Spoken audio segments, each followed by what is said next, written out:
It's Follow-Up Friday. I have updates on 3 recent stories that I have covered, some pretty significant updates actually, to share with you guys. Okay, first up, the MRI story. Last week, the guy that was pulled into the MRI machine where his wife was, remember that? Okay, so turns out it was not a necklace like jewelry.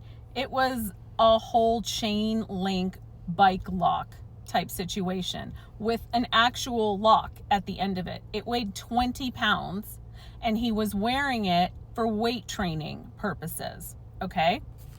Now his wife has come forward and given an interview.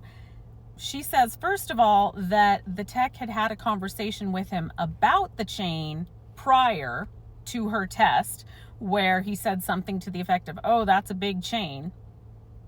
Okay. Now she says when the test ended, she needed help getting up.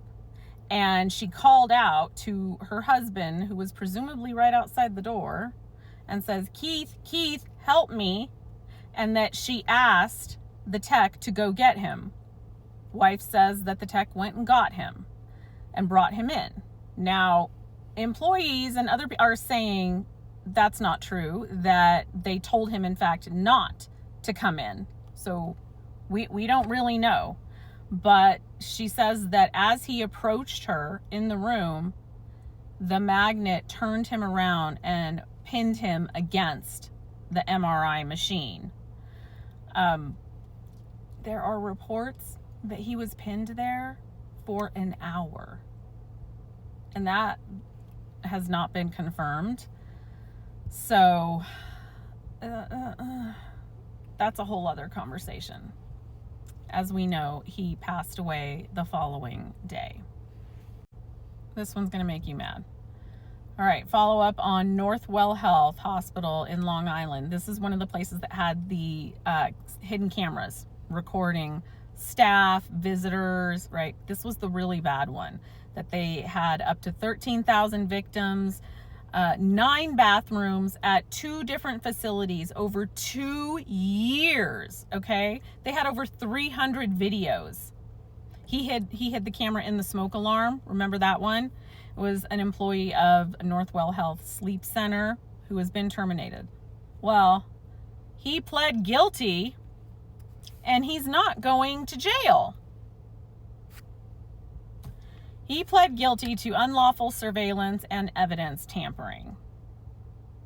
Okay, so apparently they could only ID 5 people from these over 300 videos, because I'm sure they didn't all show their face, I'm assuming. One of the 5 was allegedly a child. So he's pled guilty to this, and he's getting probation, and he has to register as a sex offender. But he admitted to doing this. And even a child, recording a child. And then he got caught watching the videos at work, remember? No jail. Probation. No big deal. This went on for 2 years. Like, this was pre-planned. He put up the little Velcro dots in 9 different bathrooms so he could move the smoke alarm with the hidden camera around bathroom to bathroom. Premeditated. Like, this was not a one-off, There is also a class action lawsuit pending with many of the potential victims against him and Northwell Health. Follow up on that horrific fire at Gabriel House in Massachusetts on July 13th, where they had 70 residents and 9 passed away, and there was like 30 hospitalized. A 10th victim has passed away. So that's terrible. The fire department has ruled it as undetermined. They did locate where the fire started, and they said they believe it started in a resident's room. That resident is one of the ones that passed away.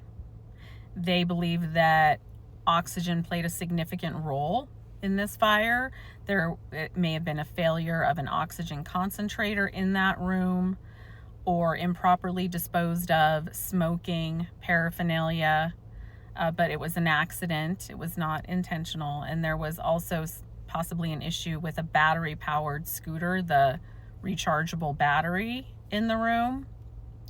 So electrical, mechanical, I don't know, it's ruled undetermined. The owner, who I think is still avoiding anything, responding to anybody. I read that back in 2012, he was indicted on allegations of receiving kickbacks related to like an adult foster care situation.